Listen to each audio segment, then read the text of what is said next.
Привет, уважаемые аудиолюбители, посетители моего скромного ресурса. Сегодня, как обещал, хочу показать вам проект колонок, которые я создам, спроектирую сам для себя.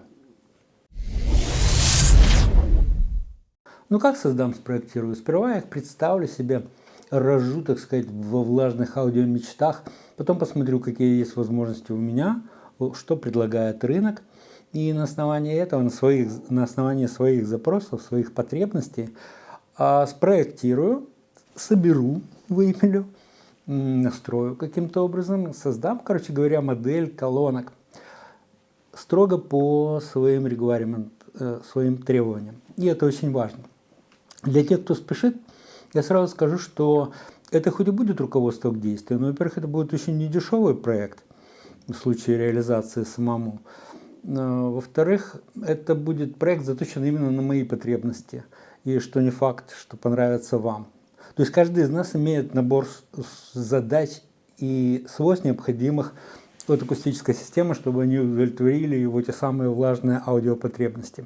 Потому что это тендер, это очень тонкое чувство музыкальности, как звучит. Сколько моделей, столько и мнений. У каждой из моделей серийно выпускаемых, по крайней мере, есть куча своих поклонников и куча своих противников, а также много людей, совершенно к ней равнодушных, к этой модели, которые пропускают ее просто так. То есть была, непонятно. Вот. Так вот, у меня появилось желание сначала. Все базируется с желания. То есть кто-то должен инициировать проект, правда?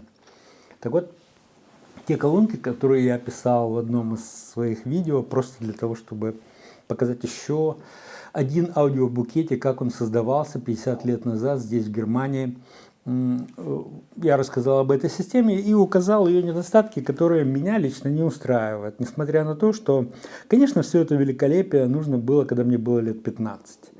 Тогда бы я выстругал себе, как Буратино, колонки огромные какие-нибудь, очень громкие. И у меня в моей коммунальной квартире в Киеве устраивал бы танцульки, не знаю, прослушивания, томные прослушивания, когда выходили новые альбомы Pink Floyd, Led Zeppelin, Purple, Uriah. А не сейчас. Сейчас они мне зачем? Ну вот, скорее, это академический интерес, то есть создать букетик, который у меня в мыслях сформировался, как бы, и у меня появился инструментарий для его создания. А раньше, предположим, этого инструментария не было, желания не было, еще чего-то не было. Поэтому для тех, кто спешит, в общем, это, не знаю, такой экскурс в историю, скорее как встреча двух аудиоприятелей, которые каждый имеет свои предпочтения, но при этом рад выслушать и другого, чтобы, или убедиться в своей правоте, или начать ему остро завидовать. А завидовать мне стоит ли? Пожалуй, да, в некоторой степени стоит, потому что то, что я буду сегодня использовать, на мой взгляд, является лучшим в той категории продуктов, излучателей, в частности, которые вообще выпускаются. Они все современны, все актуальны, все выпускаются. Я не использую винтаж, не использую компоненты, которые сняты с производства. Прежде всего потому, что сняты они с производства не просто так.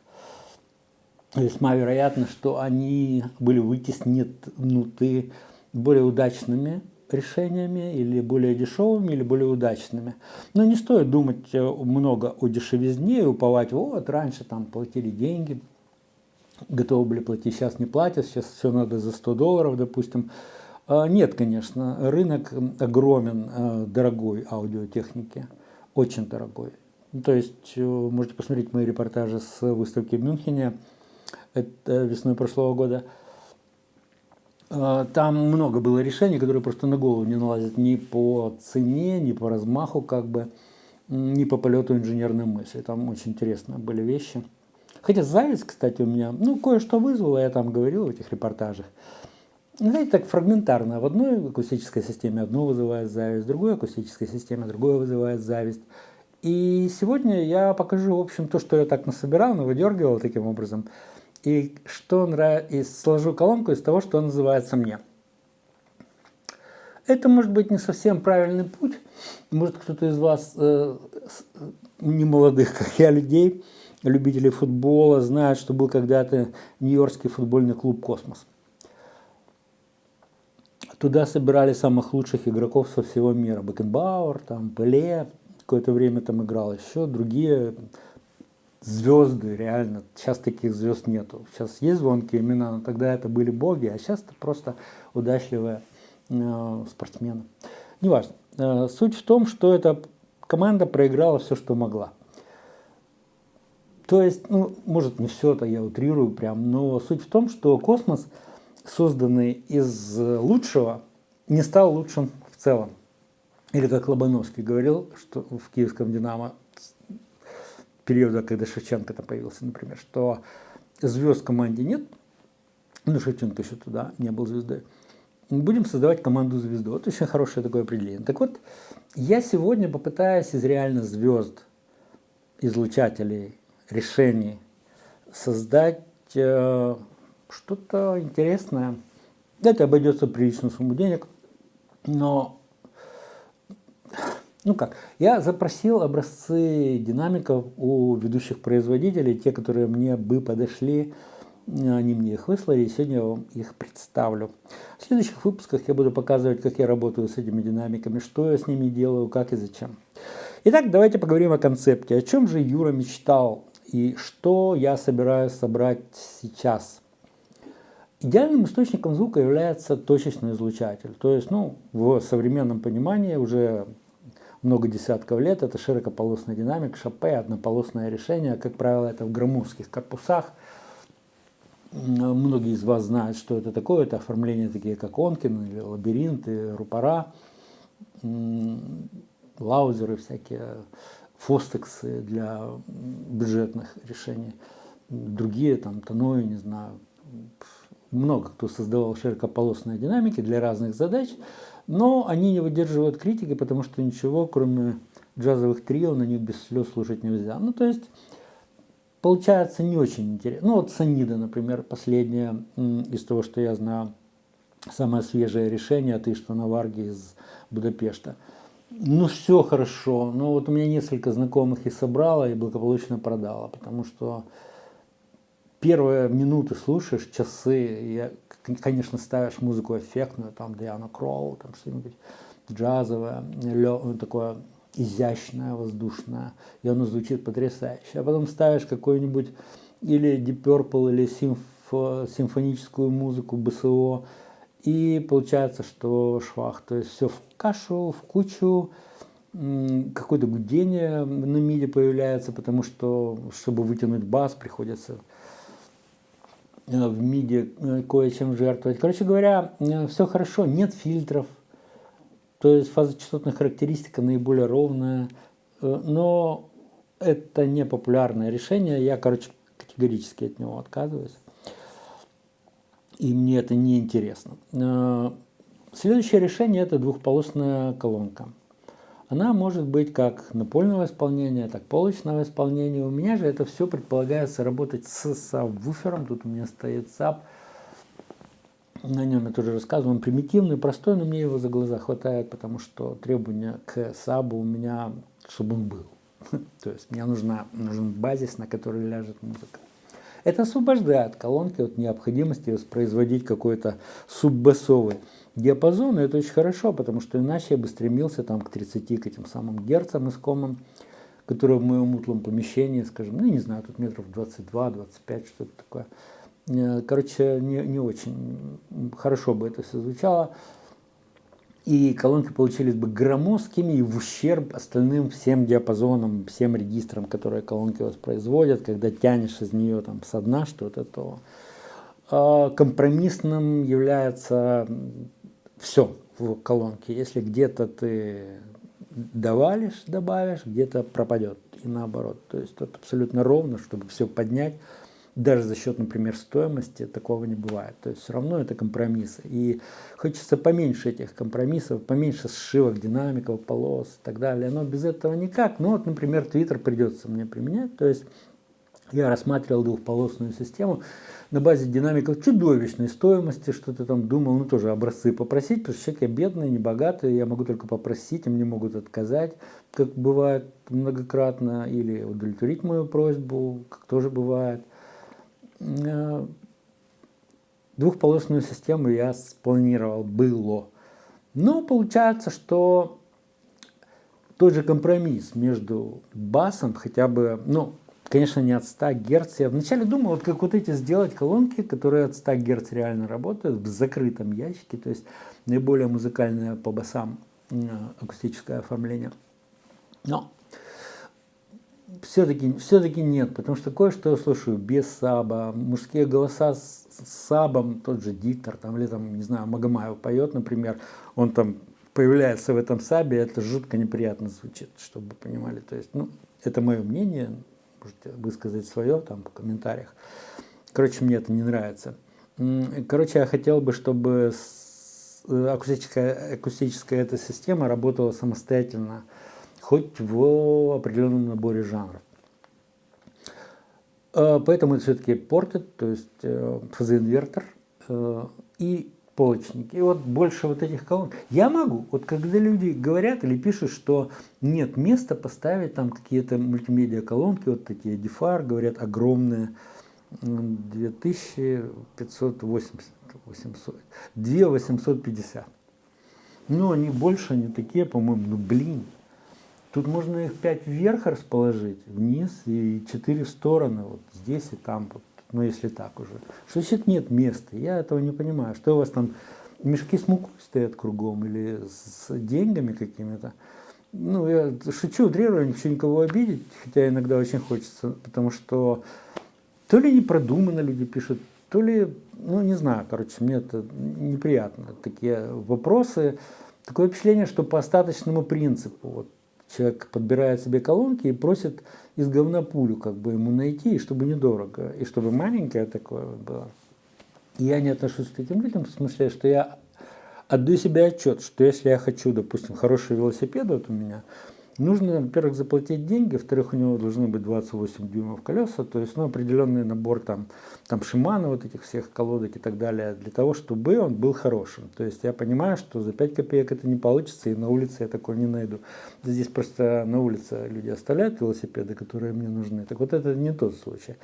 То же самое с колонками. Если я уже уделяю время, сижу, втыкаю вот здесь вот на каких-то или форумах, или в Ютубе с целью узнать что-то новое, найти какое-то решение, то я понимаю, что это и объем должно занимать какой-то, и денег каких-то стоить, и вайп-фактор нужно как-то договариваться с женой о том, что это будет, ну, допустим, громкая система. Вот мне не нужна громкая система. У меня дома в Киеве был сабвуфер на 15-дюймовом динамике на 800 ватт, допустим. Я его не включал, я на 5, может, включал. Кстати, это интересный вопрос. Вот эта система, которую я сейчас планировал, я выбирал, на каком калибре мне ее собрать. Ну, в габаритах таких, ну, грубо, я остановился на 17 литрах. Я сразу уже так как бы вперед открываю карты. Где-то 15-17 литров. Справа думал 12, у меня когда-то был очень неплохой проект на 12 литров, на доступных динамиках, но сейчас не ответили те, кого я запросил о образцах динамиков, и та модель, похоже, что уже снята. Тоже мне непонятно почему, на мой взгляд, она лучше той, которую они предлагают сейчас. Я тогда привез из США чемодан образцов, гонял их и выбрал вот эту модель. Ну, я не буду сейчас говорить, это не имеет смысла, вот, но это обидно просто. Ну, не важно. Короче говоря, я хотел сказать о сабвуфере, сейчас вспомнил 15-дюймовом, о мощности и калибре. Дело в том, что если я заложу какой-то серьезный калибр, 10 дюймов или 8 даже дюймов, в эту полочную систему, которую сейчас я хочу собрать, то я могу потерять микродинамику на низких уровнях громкости. Разборчивость баса, того самого баса, ради которого этот вуфер туда устанавливается, будет низкой.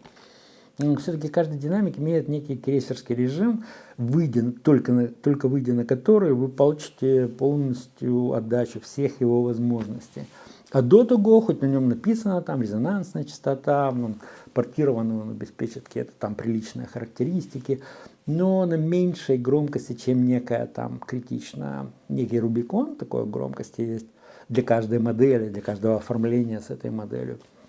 И ничего хорошего не будет. Поэтому, заложившись мощным, приличным, хорошим динамиком, потратил на него, опять же, деньги, ну, в данном случае чужие, я могу получить меньше, чем ожидал. Значительно причем. Вот. Ну, на самом деле разница между там 6,5 дюймов и 8 дюймов не так уже велика. Тем более многое зависит от конструкции динамика, потому что одно дело, когда это на текстиле изящный какой-то динамичный, такой типа того же сонида, предположим, который выполняет функции басового динамика, тоже я его тут тоже мог бы использовать, в принципе, подперев сверху, предположим. Я этого не сделал.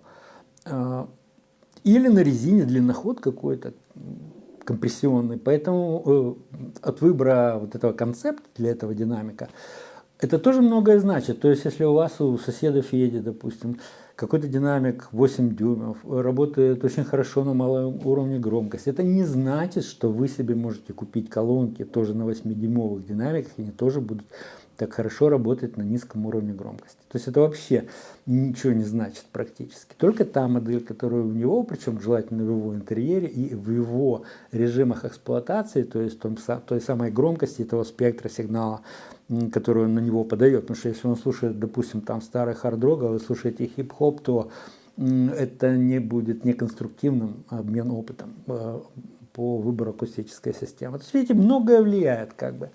Поэтому мои советы, которые я буду использовать сейчас, решения, то есть вы можете выслушать и пропустить через свои требования, желания, амбиции и так далее.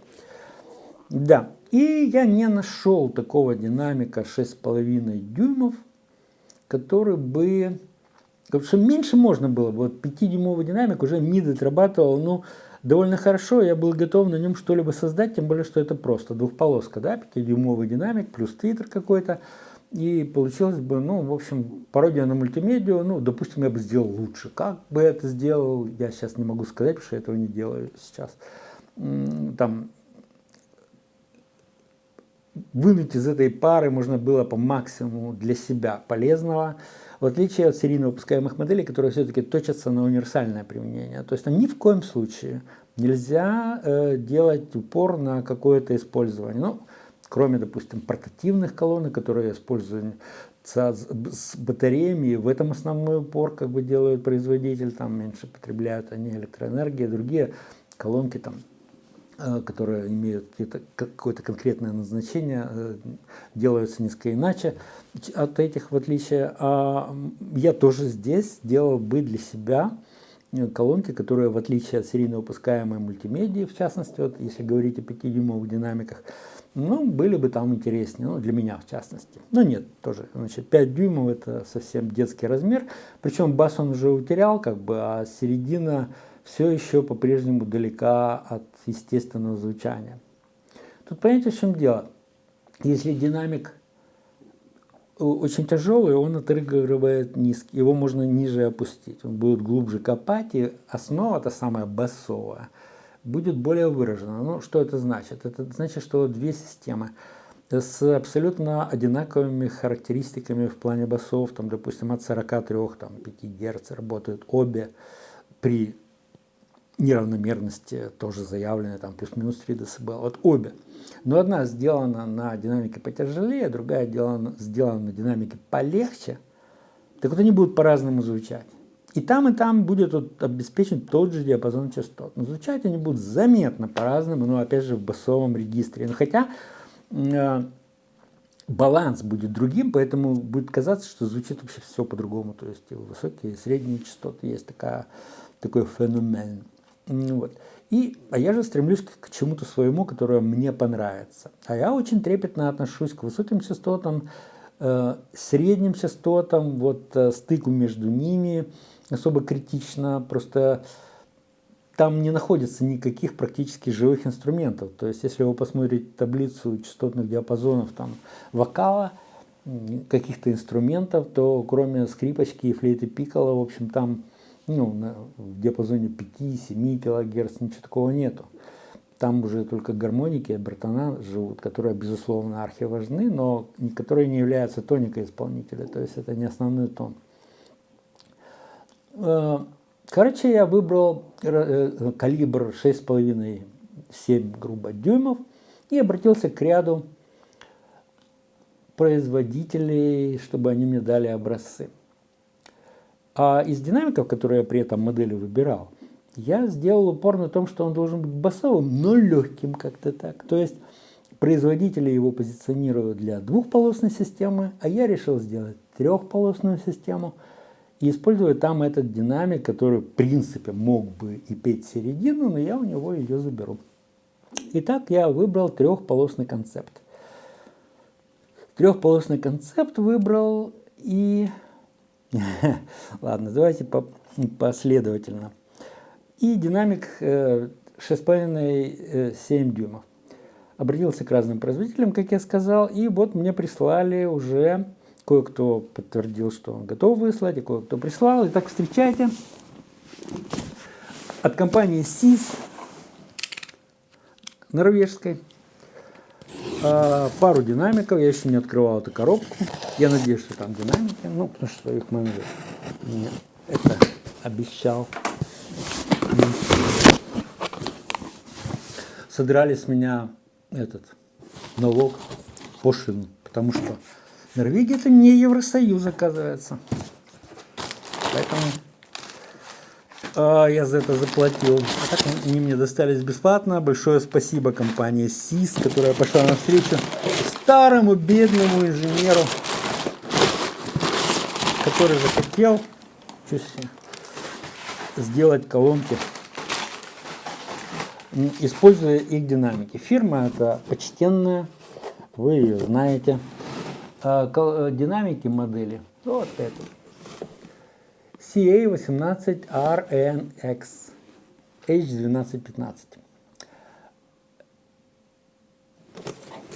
Встречайте. Вот это красота. 18-сантиметровый, то есть 6,5-дюймовый конусный динамик, разработанный для использования в качестве длинноходного вуфера или мид-вуфера. Классический бумажный диффузор с покрытием обеспечивает плавную, расширенную частотную характеристику с контролируемым спадом. Большая магнитная система обеспечивает хороший переходный отклик, а выпуклая задняя пластина вместе с очень длинной и легкой звуковой катушкой из алюминия с медным покрытием обеспечивает экстремально большой ход катушки с низкими искажениями. Чрезвычайно жесткая и стабильная металлическая корзина, отлитая под давлением, обеспечивает идеальное выравнивание важнейших компонентов. Большие окна в корзине, как над, так и под крестовины, сводят к минимуму отражение звука, шум воздушного потока и резонанс полости. Впрочем, с этим динамиком мы тоже познакомимся еще в процессе его освоения и прикручивания к моей дивной трехполоске. Параметры перед вами. Тут нам важно номинальное сопротивление 8 Ом, чувствительность 88,5 дБ на ватт на метр, максимальное перемещение подвижной системы аж 22 мм, частота собственного резонанса 35 Гц. Остальные параметры обещают чудеса в фазоинвертном резонаторе объемом от 15 литров. Также важны графики АЧХ, иллюстрирующие дисперсию при углах отклонения от оси 30 и 60 градусов. Но об этом мы поговорим позже, когда будем обсуждать сшивку.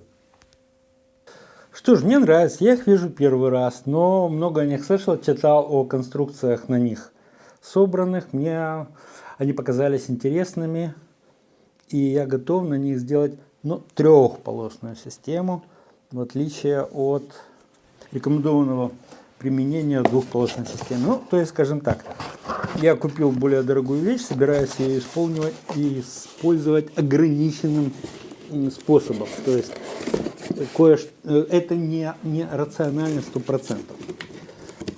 Скажем так, купил билет и пришел. Ну, не совсем так, конечно, но вы меня поняли. То есть тот, кто платит из собственного кармана, трижды подумал бы, чтобы это сделать.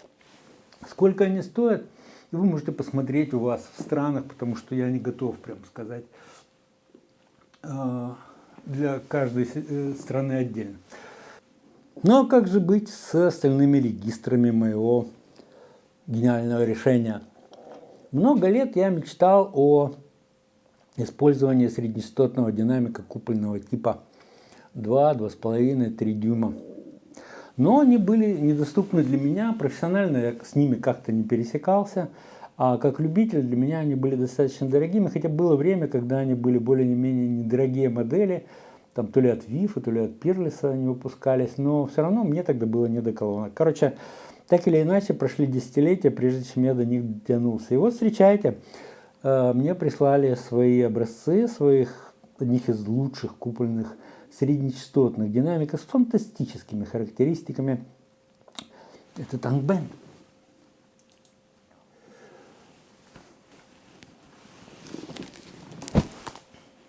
Вуаля. Тоже давайте откроем и посмотрим, потому что я ничего такого здесь не вскрывал.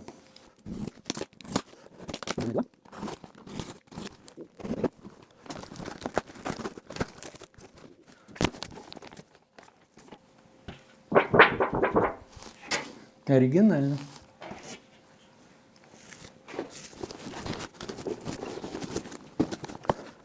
Итак, Tank Band.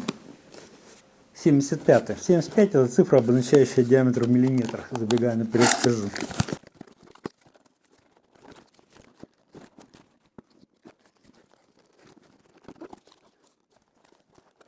Компания Tank Band Speaker часто производит уникальные и креативные конструкции излучателей. Вот и эта модель не стала исключением. Итак, 75 1558SH – это купольный среднечастотный динамик с тканевым куполом диаметром 75 мм, состоящим из тканевой диафрагмы и подвеса диаметром 3 дюйма, соответственно, и звуковой катушки диаметром тоже 75,5 даже миллиметров, намотанную круглым медным проводом на корпусе из черного анодированного алюминия с магнитострикционной жидкостью в зазоре. Мотор состоит из большого неодимового стержневого магнита с чашкой из стали с низким содержанием углерода и черным эмиссионным покрытием, которое также включает в себя закорачивающее кольцо, уменьшающее искажение. Стальная чашка имеет демпфированное пенопластом вентиляционное отверстие, которое загружается в формованный, отлитый под давлением задний кожух, наполненный на 100% полиэстером. Еще отмечу отлитую под давлением лицевую панель, позолоченная клемма. Основные характеристики модели следующие. Чувствительность 90 дБ 1 Вт на 1 метр, номинальная мощность 25 Вт, музыкальная мощность 200 Вт, частота резонанса 260 Гц, 1,5 мм X-Max, то есть максимальное перемещение и номинальное сопротивление 8 Ом. Мы еще поговорим об этом динамике в процессе пристраивания его к моей акустической системе, а пока просто полюбуйтесь на этот шедевр.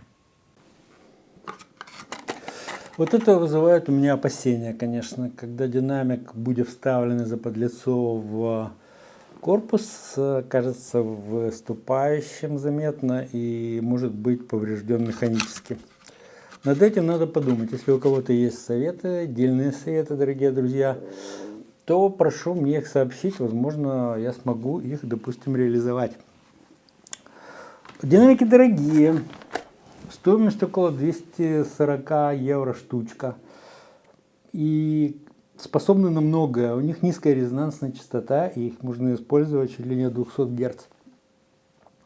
Но я сделаю отдельные выпуски о том, как я буду моделировать частоты среза и крутизну среза этих разделов.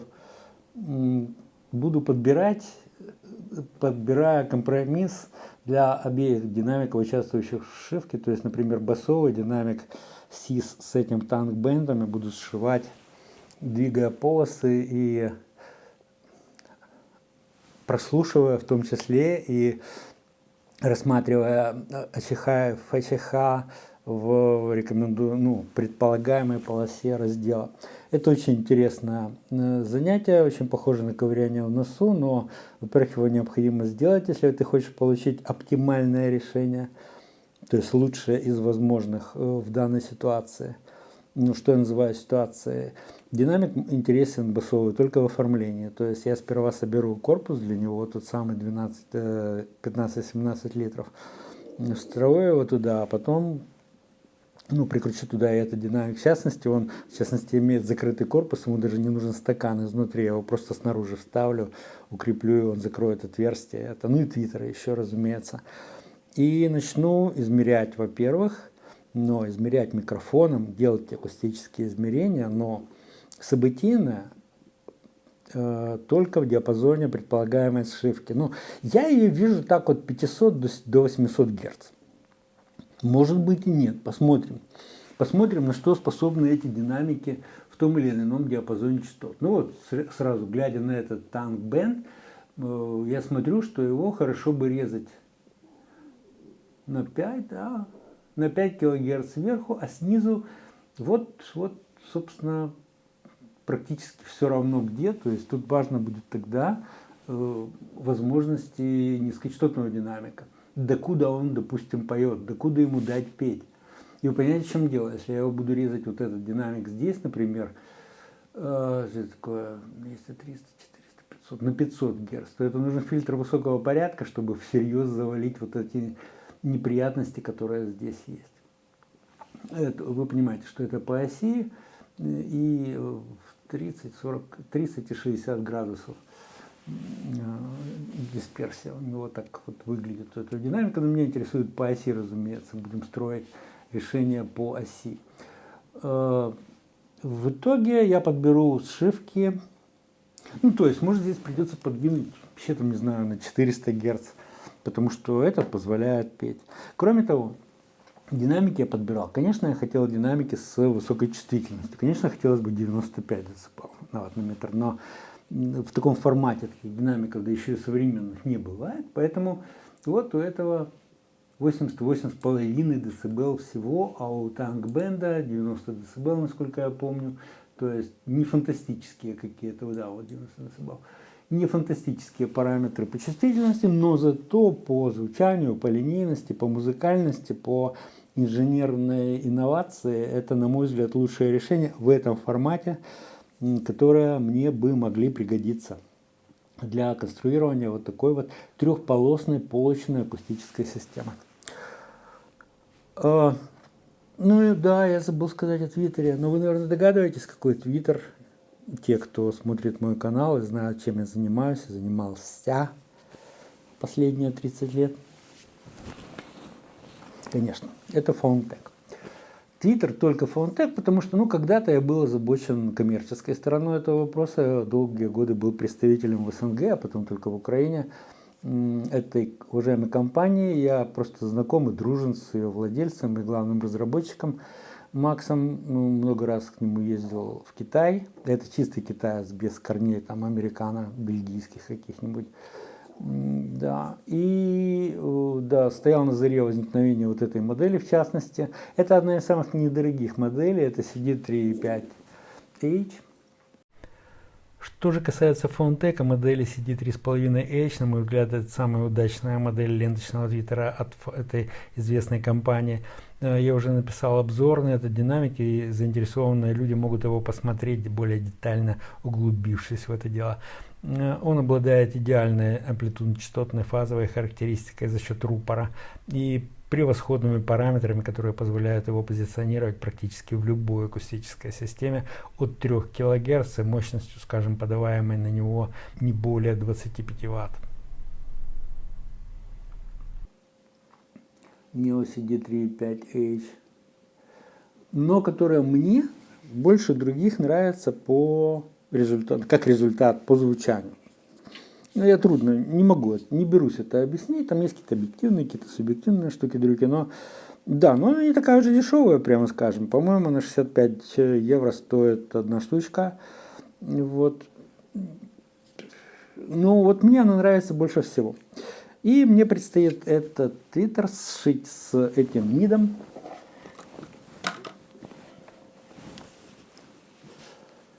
Каким-то образом расположив их на передней, на фронтальной панели.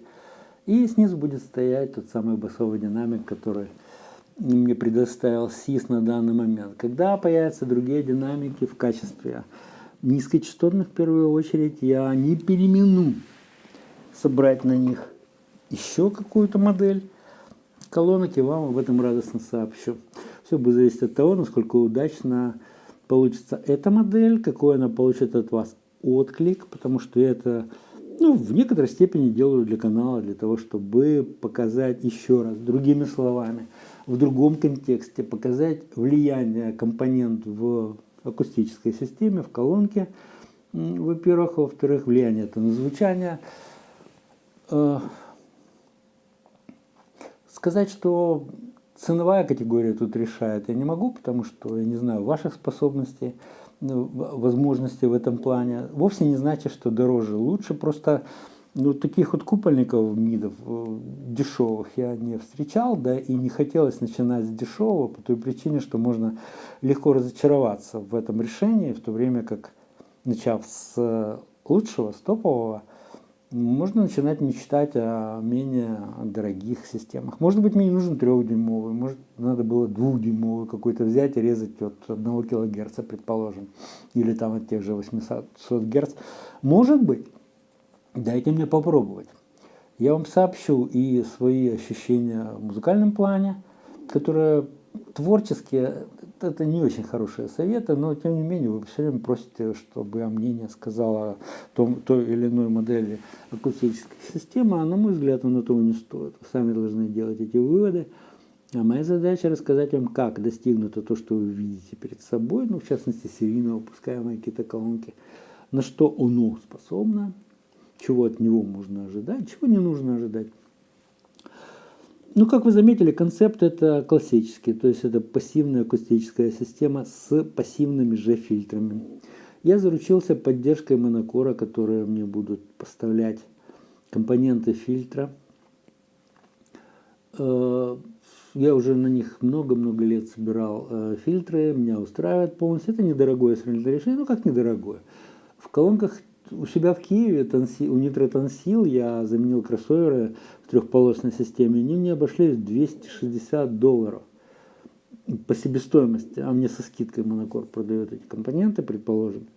То есть это на голову не наладить для, ну, когда люди выбирают колонки за $300, а тут только кроссоверы столько стоят. Сейчас фильтры могут быть еще дороже, потому что я намерен в этой системе выложиться, так сказать. То есть, ну, скажем, сделать максимально качественно. То есть это фильтры могут быть 3-го порядка, там, хоть 4-го, но все равно. Но это рост порядка вызывает за собой рост стоимости компонентов, вы понимаете, наверное. Ну, хочется уже сделать, знаете. Мне привезли для этого из Киева 2 ящика конденсаторов катушек, которые у меня там были. Ну, добрые китайские друзья прислали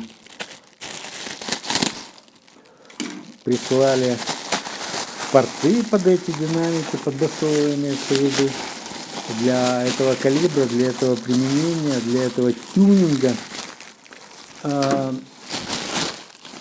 Порты должны иметь внутренний диаметр не менее 50 миллиметров. Вот у меня были другие, монокор, там был 45 миллиметров. И перфекционизм не позволил мне на них остановиться, потому что возникает захлебывание этих динамиков при определенном режиме работы. Либо надо было поднять частоту тюнинга настройки, либо сильно опустить. Короче, я на это пойти не могу. Я возжелал и купил эту копеечную штуку из Китая. То есть к ним никаких музыкальных требований не предъявляется, поэтому это просто трубки, просто порты, для того, чтобы более-менее сносно смотрелись на передней панели. Какие у меня есть сложности в связи с этим предполагаемым проектом? Материальные? Нет, не материальные сложности, а, например, вот этот динамик нужно чем-то закрыть будет. На передней панели его так оставлять нельзя. Я планирую или всю колонку закрыть. Вот, кстати, вот эта решетка была бы идеальна. Но где ее взять такую для конструкции, которую я соберу, еще и высотой 3 сантиметра или 4? Я не знаю. Может, можно закрыть какой-то сеткой только этот динамик.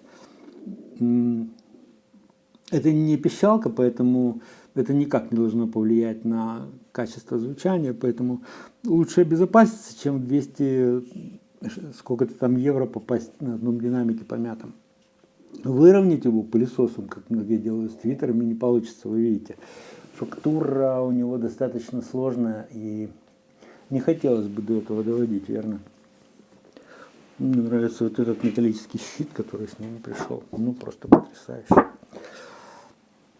Надо будет подумать, что... Или переспрошу у них, что они этим хотели сказать. Может, мне надо металлическим это все одеть. Ну, а там снизу еще один лежит. А, я понял, это они просто защитили, чтобы не вмяло там хорошенько. Все, сори. Все нормально. Люди постарались, то есть упакованы идеально. Выслали в тот же день, как только договорились. Молодцы. Короче говоря, Этот проект я растяну на несколько видео. Я буду рассказывать о работе с компонентами, с оформлением. Еще из вопросов, которые у меня были к вам, есть такой тонкий вопрос отделки корпуса. Я не столер, никогда им не был. Но всю жизнь макетировал с помощью МДФ, который я заказывал порезку, потом клеил абы как, то есть не обрабатывая ни стыков, ни финишной поверхности, потому что мне нужен был функционал лишь. А здесь же я колонки хотел бы оставить у себя дома, и хотел бы, чтобы они на человека были похожи. Поэтому, а опыта у меня нет, ну нисколько опыта, что-то многое видел, по крайней мере, но сам никогда не делал, и здесь у меня инструментов нет. Могу, конечно, начинать покупать, но я полагаю, лучше это делегировать специалистам. Но где взять столяра, краснодеревщика я ни в Киеве не нашел, ни здесь, думаю, не найду. Тут какие-то сборщики мебели одни кругом или резчики на CNC станках. То есть так, чтобы отделку корпуса сделать, ну не краснодеревщик, конечно, но какими-то и не дермантином только, потому что я когда-то делал, нужно было. Если вы помните, ланж такая, у меня проект был когда-то, я его дермантином покрывал. Ну, владельцы благодарили, как бы, но это по-бедному, если честно. То есть, ну, зачем? То есть, хочется как-то. Короче, мне нужно решение, которое поможет, как бы, доступно оформить колонки таким образом, чтобы они были, ну, симпатичны, по крайней мере. Ну, не знаю, там порезать под 45 градусов, склеить, и там не будет стыка видно. Вот уже очевидное такое первое. Второе, значит, покрыть грунтом, покрыть краской. Ни того, ни другого у меня нет. Ну, допустим, я найду место. У меня хобби-келлер тут есть, кладовка. В ней могу там что-то красить, предположим. Ну, такие дела. Я буду очень благодарен, потому что я уверен просто, что среди вас есть рукастые, знающие, умеющие люди работать с деревом, МДФ, ДСПФ, вот, и которые посоветуют, как это лучше сделать. Вместе поработаем, я вам что-то подскажу про это, и вы мне подскажете из своей профессии что-то, буду очень благодарен. За этим пока вот такой вот длинный выпуск получился, но просто много хотелось сказать, многое накипело, еще многое забыл сказать, скорее всего, что планировал. Ну, иногда окажется какой-то аспект особо важным, а когда начинаешь о нем говорить, то оно как бы не обязательно, не хочется дурить как бы голову. Нюансов будет много, да. И я буду пробовать и так, и эдак. Но когда я закажу порезку, например, вот этого МДФ с отверстиями под динамики, это уже будет финишное решение. То есть его менять я уже не смогу. Ну как? Зачем мне гора тут каких-то корпусов? Это нехорошо.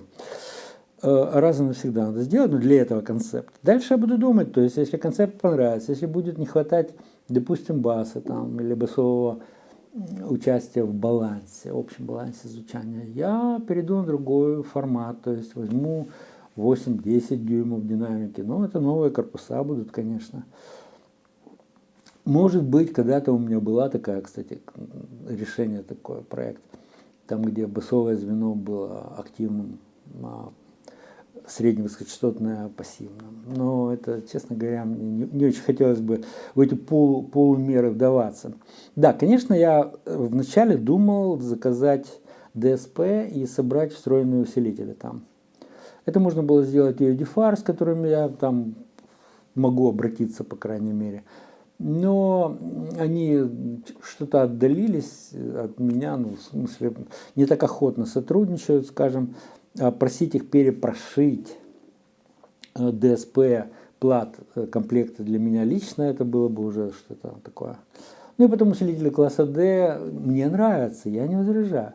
Но я допускаю, что Коля Сухов, Николай Сухов захочет мне дать свой усилитель ВВшник 21 для испытаний, как бы там каких-то или демонстраций, или еще чего-нибудь, с радостью приму. И вот в этом случае пассивная пара будет, конечно, более удачным решением. Вот, поэтому, я еще обратился к Hypex, с которыми я вроде наладил отношения, вроде все было в порядке, делал обзор на их блоки. Вот. Но что-то встретил какое-то нежелание, как бы. Ну, понятно, на русском языке мои обзоры им, в общем, вообще что есть, что нет, ни тепло, ни холодно. Поэтому не сложилось. Ну и ладно, потому что еще раз сделаю пассивный комплект, он будет более демократичен в том плане, что подойдет к любому домашнему сетапу, классическому опять же. Вот. И можем обсуждать. За всем пока, друзья. Пишите, что вы думаете по этому поводу. Буду рад выслушать мнение заинтересованных, вовлеченных людей. Считайте себя тоже участниками этого проекта. Буду вам благодарен. Пока.